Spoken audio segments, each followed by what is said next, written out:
There's a certain electricity in the air when you think about the late 60 and early 70 era of Philadelphia. Soul dimly lit clubs, velvet stages, and voices powerful enough to shake a room before the first beat even lands.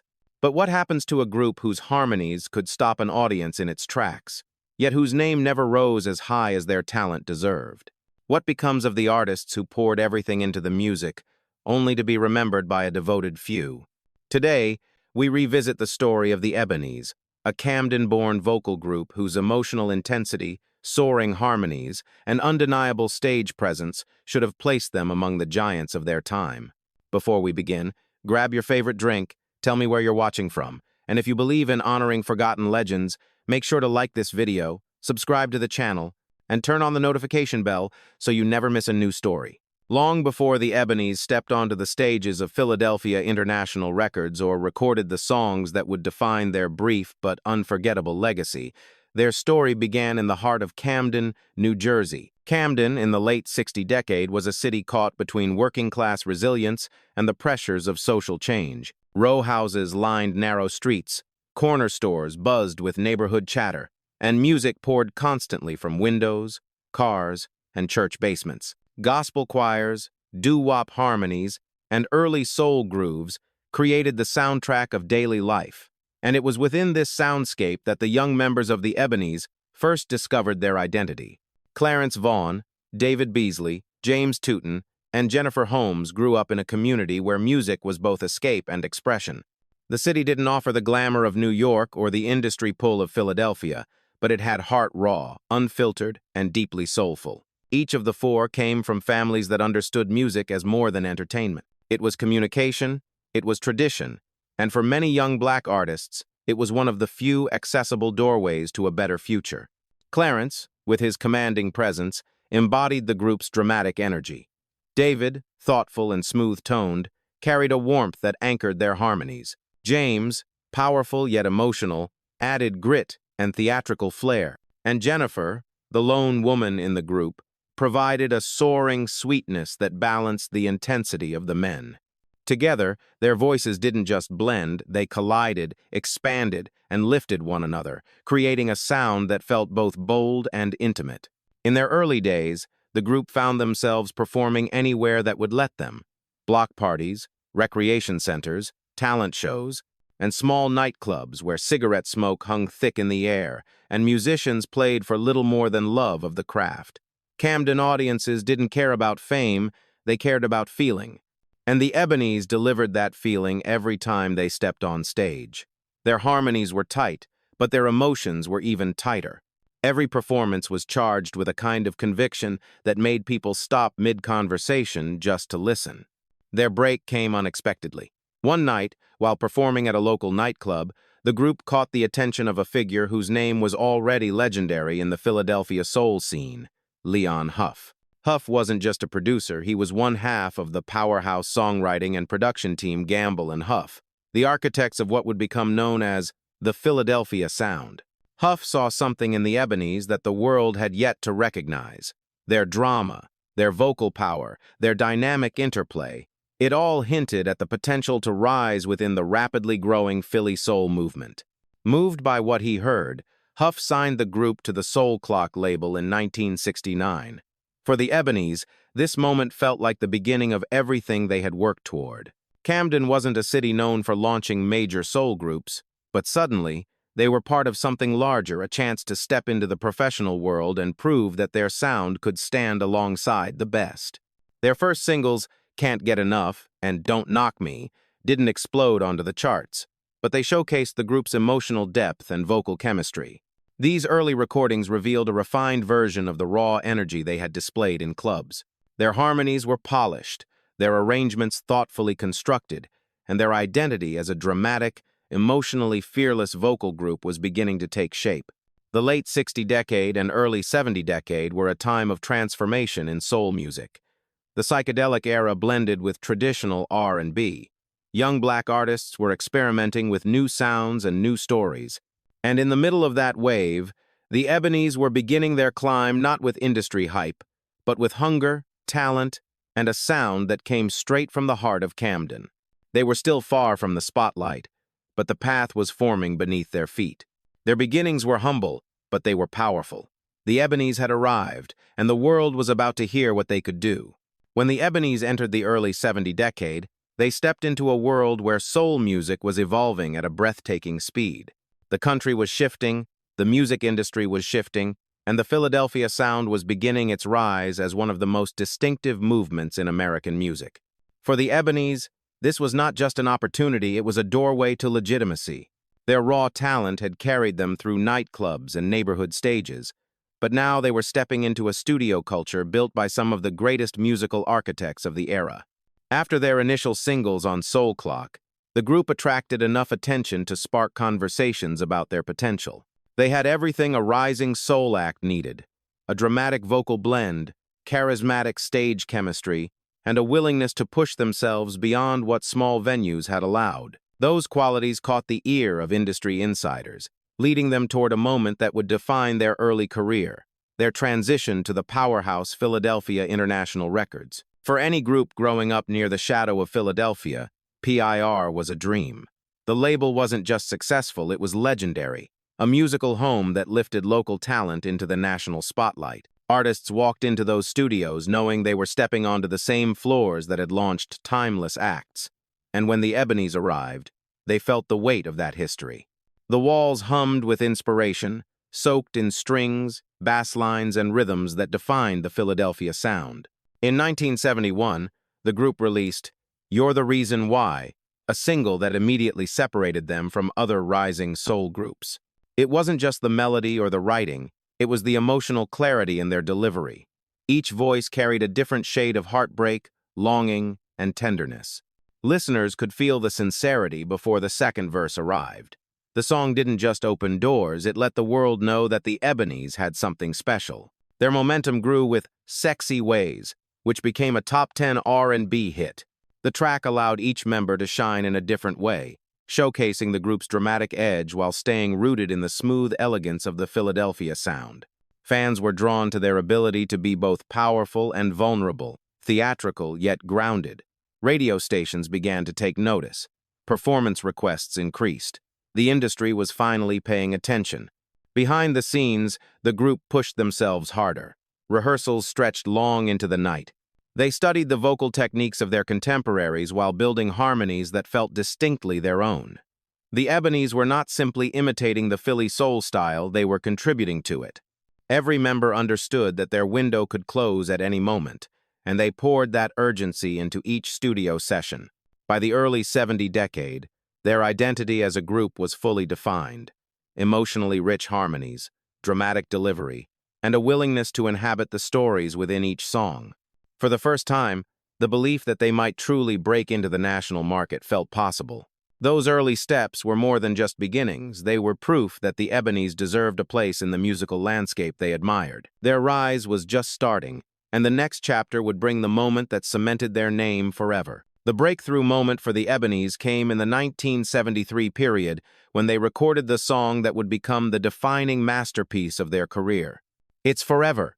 From the moment the first notes were laid down in the studio, everyone present understood that something extraordinary had happened. The track captured everything that made the group special: the dramatic tension, the emotional richness, the push and pull between male and female vocals, and a level of sincerity that could only come from artists who lived their lyric. It's Forever was not just another Philadelphia soul single. It was a statement. The arrangement carried the orchestral elegance that defined the Philadelphia sound.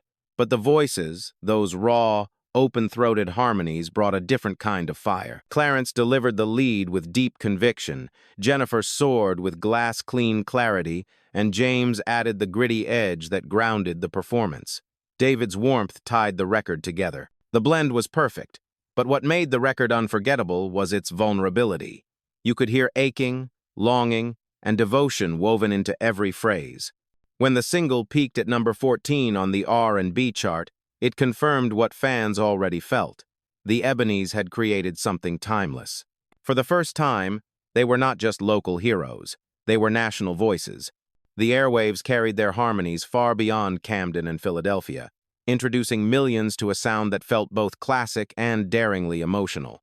For a group that had spent years fighting for visibility, This success was a victory earned through perseverance. Riding the momentum of the song, they recorded their self-titled album in the same year. The sessions were intense but exhilarating. Working alongside the most respected arrangers, musicians, and engineers of the Philadelphia International Records family, the Ebanese honed their craft with laser focus. The studio became a second home, a place where limits were tested and new ideas came to life. The group felt, perhaps for the first time, that they were stepping fully into their artistic identity. The album didn't merely expand their catalog, it deepened their narrative. Songs covered heartbreak, devotion, temptation, unity, and the fragile edges of love. Their ability to perform emotional mini-dramas through vocal interplay set them apart from other harmony groups of their time. Each track felt like a story played out between voices, dialogue turned into melody. But even in this moment of triumph, the pressure surrounding them began to shift. The industry was changing rapidly. Disco was beginning to rise, and labels started pushing artists toward more dance-oriented sounds. The Ebanese were faced with a difficult balance, embracing the evolving market while staying true to the emotional depth that defined their identity. For a brief period, it felt like they could do both. Their performances grew stronger, their confidence soared. They were invited to more stages, more shows, and more industry events. Still, beneath the celebration, there was an unspoken truth. Moments like these are fragile. In music, success is rarely a steady climb. It comes in bursts, brilliant flashes that can fade just as quickly as they appear. The Ebanese were living in that flash, giving everything they had to hold on to it. This was their turning point, the chapter where everything felt possible. They had finally carved out their place in the soul landscape. Their voices had reached the nation. Their signature song had become part of the Philadelphia soul legacy. But as the next era approached, the world around them would begin to change in ways that neither talent nor passion could fully outrun. The period that followed the release of It's Forever marked the true peak of the Ebanese journey, a moment when their sound, confidence, and artistic identity aligned more clearly than ever before. With Philadelphia soul at its commercial height, and Philadelphia International Records shaping the landscape of American music, the Ebanese found themselves in the center of a creative renaissance.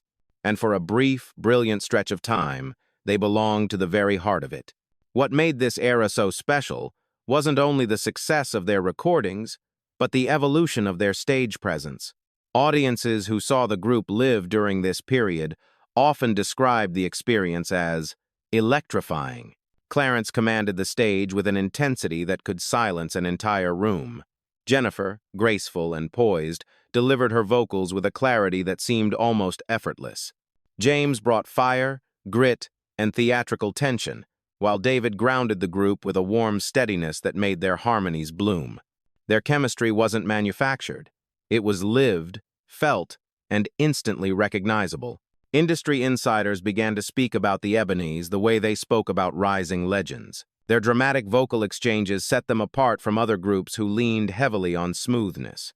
The Ebanese were smooth, yes, but they were also stormy. Their performances were emotional dialogues, shaped like scenes from a play, each vocalist stepping into character and delivering their lines through song. That theatrical quality became their signature. During this period, they were invited into more influential rooms. Their schedule grew busier.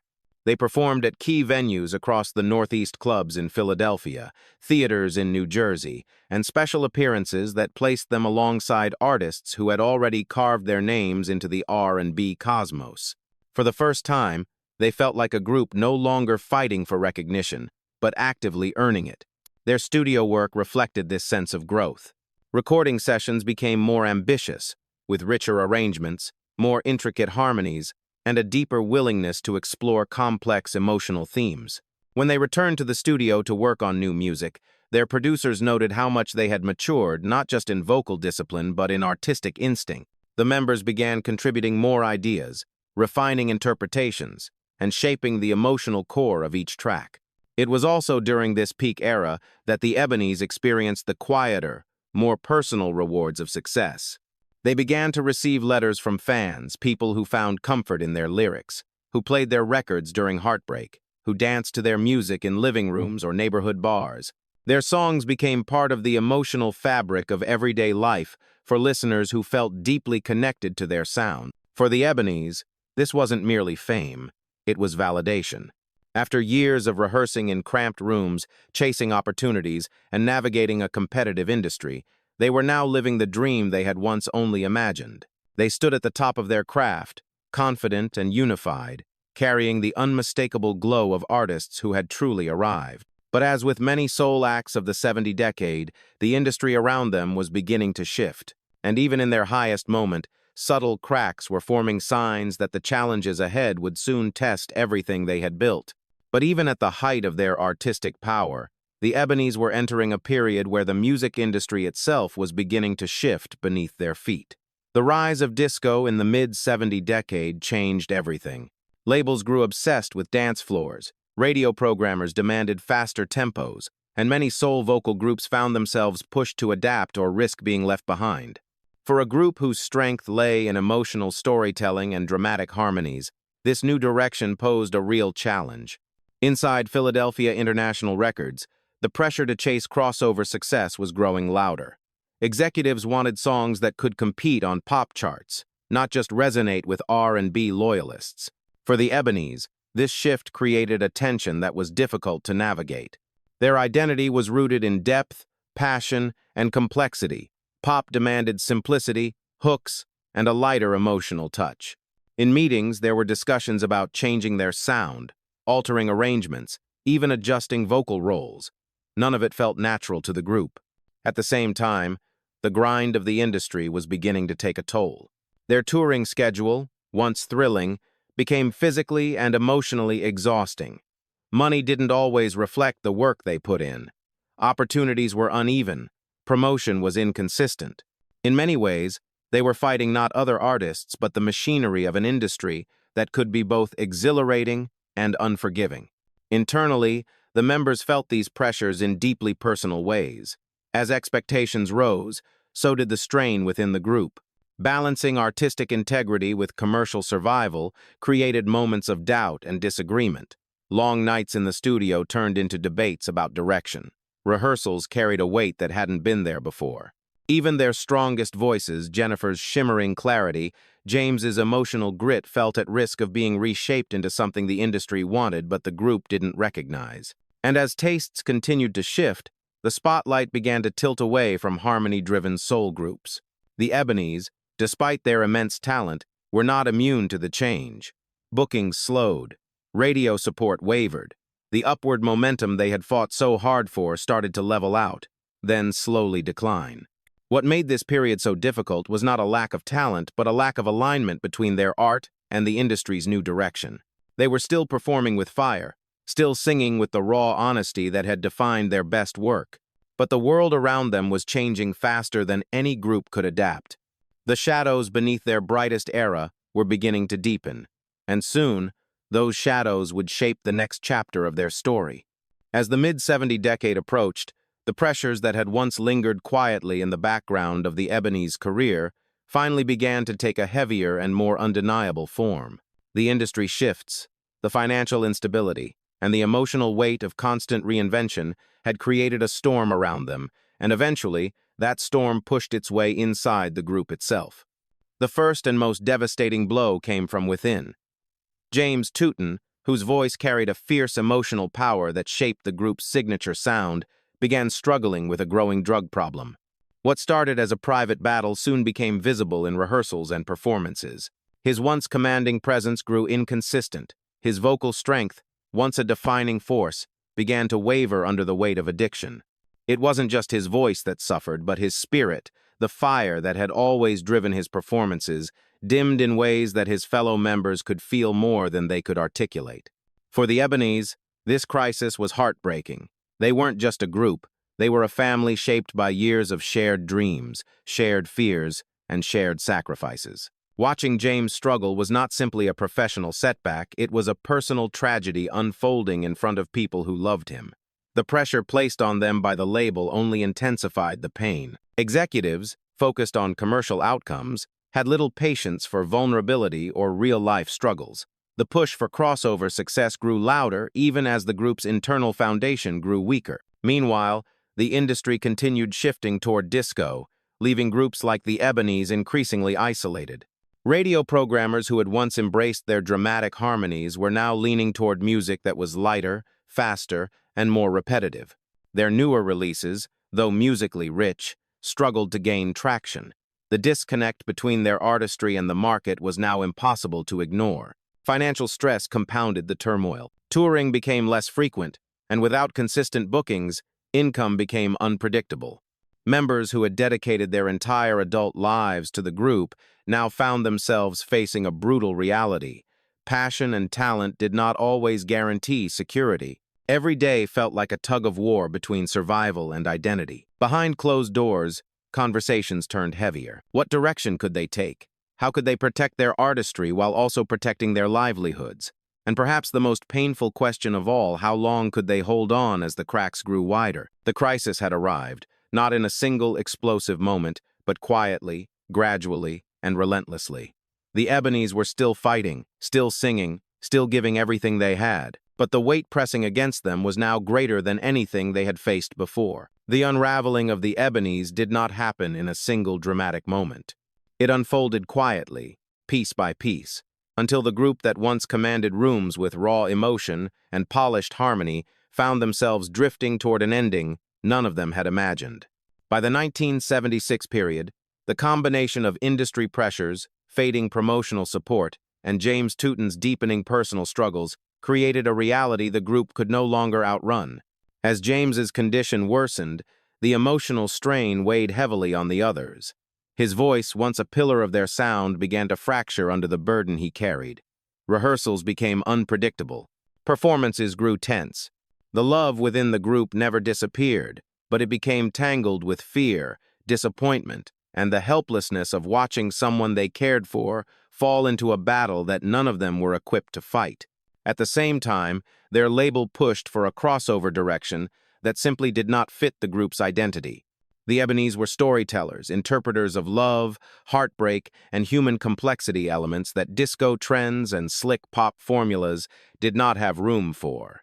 Songs like Making Love Ain't No Fun, though creatively strong, received minimal backing because they didn't match the new commercial expectations. Their 1,976 album Sing About Life carried depth and sincerity, but without proper label support, it slipped quietly through the cracks. For artists who had once tasted rising success, the quietness was devastating. There were moments when the group tried to rally, to find a path forward even as the industry moved on. But emotionally and financially, the weight was becoming too heavy. One by one, the signs became clear. Fewer shows, fewer studio opportunities, fewer reasons to believe the label still saw value in their artistry. The Ebanese had not lost their talent, only the industry's attention. Eventually, the group disbanded. There was no farewell concert, no major announcement, no carefully crafted final message. Their ending mirrored the way so many soul groups of their era faded quietly, respectfully, and with a sense of unfinished possibility. After the breakup, life carried each member in different directions. Jennifer Holmes found a new musical chapter with Cream de Coco, contributing lead vocals to their 1978 album before gradually stepping away from the industry. Years later, she would choose a quieter life centered around faith, singing only in church. David Beasley remained committed to the group's legacy. In July of 1997, he revived the Ebanese with new members, determined to keep the name alive even if the faces had changed.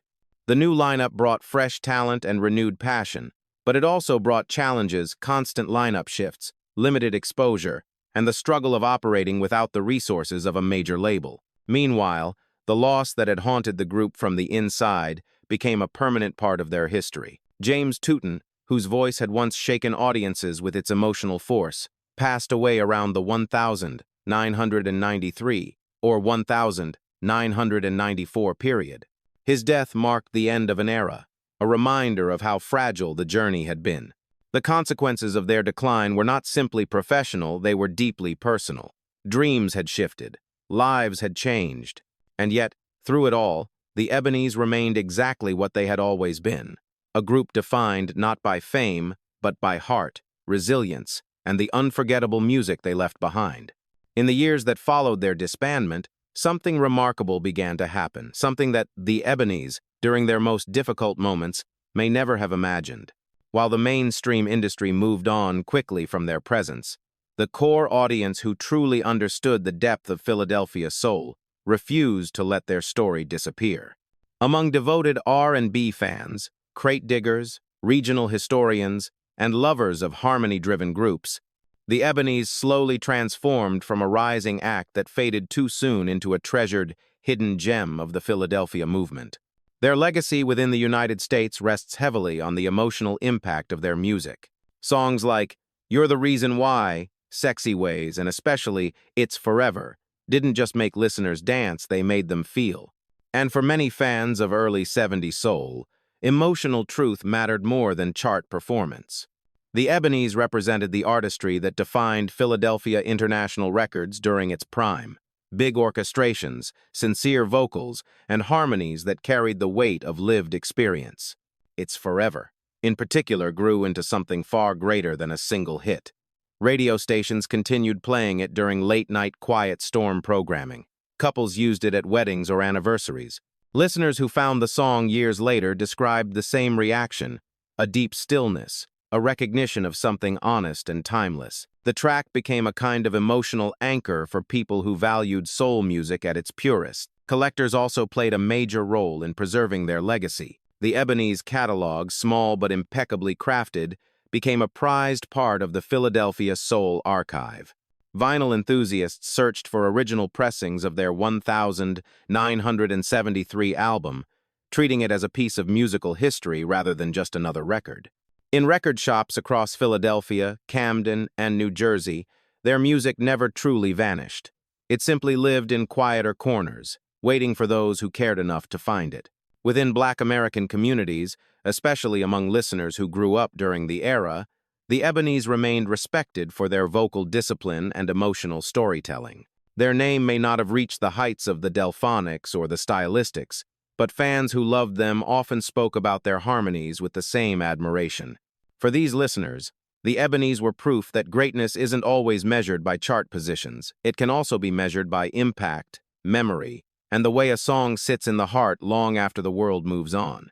Today, even without widespread recognition, the Ebanese stand as a meaningful part of the Philadelphia soul family. Their legacy lives in the voices they influenced, the collectors who protect their music, and the fans who still feel chills each time those harmonies rise. When looking back at the story of the Ebanese, it becomes impossible not to confront one of the most complicated truths in American music. Talent alone is never enough. Their journey is a study in timing, industry pressure, vulnerability, and the unpredictable nature of cultural memory. They had the voices, the image, the emotional depth, and a sound that aligned perfectly with the Philadelphia landscape. And yet, the arc of their career reveals how quickly brilliance can be overshadowed by changes in taste, market demands, and the harsh realities of life beyond the stage. In the United States, their story reflects a broader pattern seen throughout the 70s decade. Vocal harmony groups found themselves squeezed between the rise of disco, the dominance of emerging solo acts, and record labels that increasingly prioritized crossover potential over emotional storytelling. Philadelphia International Records was legendary for its success, but even legendary labels had to make business decisions. The Ebanese became one of several groups whose artistry simply did not align with where the industry was heading. Their depth, their rawness, their dramatic delivery, all qualities that made them exceptional, were no longer what executives believed would sell. But outside the mechanics of the industry, there was another force at play, the fragile human element. James Tooton's struggles didn't just affect the group's sound, they shaped their entire trajectory.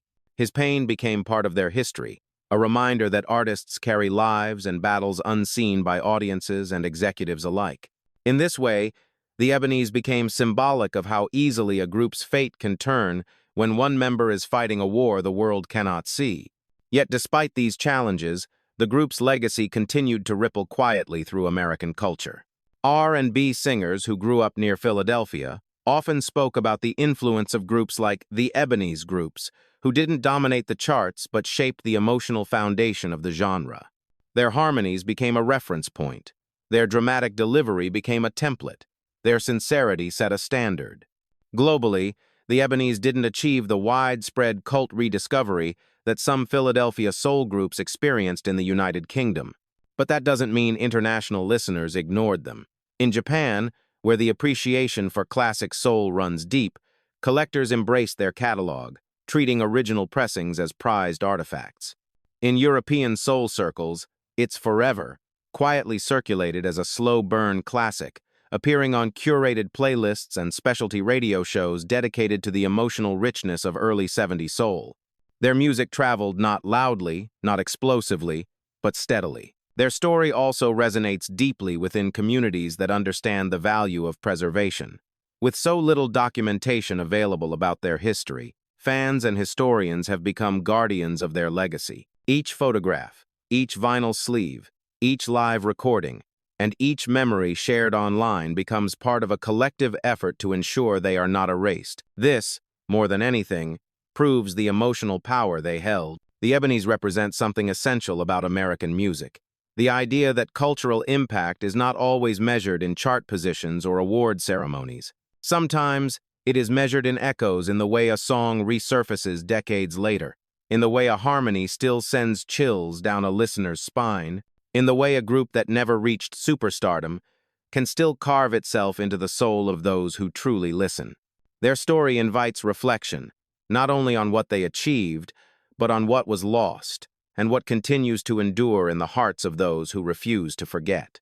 As the story of the Ebanese reaches its final chapter, we're left with a portrait of a group whose path reminds us that artistry is not always measured by longevity, visibility, or commercial reward.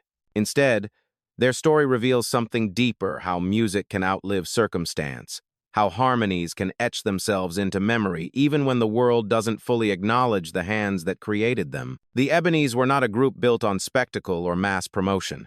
They were built on feeling. And in the end, feeling is what remains. When you listen to their recordings today, there is an undeniable tenderness in their delivery. You can hear the urgency of young artists trying to capture emotion before it slips away.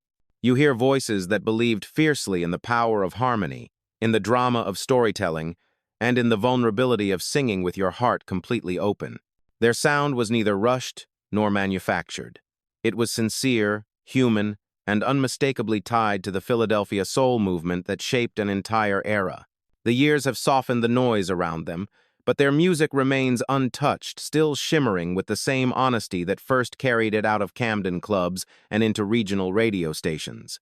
It's Forever continues to stand as a monument to what they achieved, a song that feels as fresh today as it did in the 1973 period. Every note, every vocal turn, every emotional drop reflects a level of craftsmanship that only comes from artists who truly understand the weight of what they're singing. But their story is more than a collection of songs. It is also a testament to endurance. The Ebanese faced industry shifts, personal hardships, and the painful realization that talent does not always guarantee support. They navigated a world that demanded reinvention at speeds no group could sustain. They watched opportunities rise and fade, dealt with loss and separation, and still, through all of it, held on to a devotion to music that spoke louder than the challenges they faced. And perhaps that is the real miracle in their story, not the charts, not the fleeting moments of recognition, but the fact that their music survived the passage of time. It survived the disappearance of documentation, the scarcity of photographs, the lack of mainstream acknowledgement. It survived because listeners kept listening, fans kept caring, collectors kept searching, and those who stumbled onto their music decades later kept falling in love with the sound that once filled neighborhood clubs in Camden. Today, the Ebanese exist in a space reserved for artists whose value cannot be measured by numbers alone. They are part of the emotional DNA of Philadelphia soul. They are a reminder of an era when harmonies mattered, when groups poured their entire spirit into 3-minute performances, and when the right mix of voices could tell a story more powerfully than any instrument. Their legacy lives in the people who still get chills when those harmonies rise, who still play their records on quiet nights, who still feel something in their chest when the needle hits the groove. If their journey teaches us anything, it is this: greatness does not always happen under bright lights. Sometimes, it happens quietly in rehearsal rooms, in late-night studio sessions, in the hearts of listeners who understand the beauty of music that never sought to impress, only to connect. If their music has meant something to you, or if this story introduced you to them for the first time, I'd love to hear your voice. What track resonates with you most?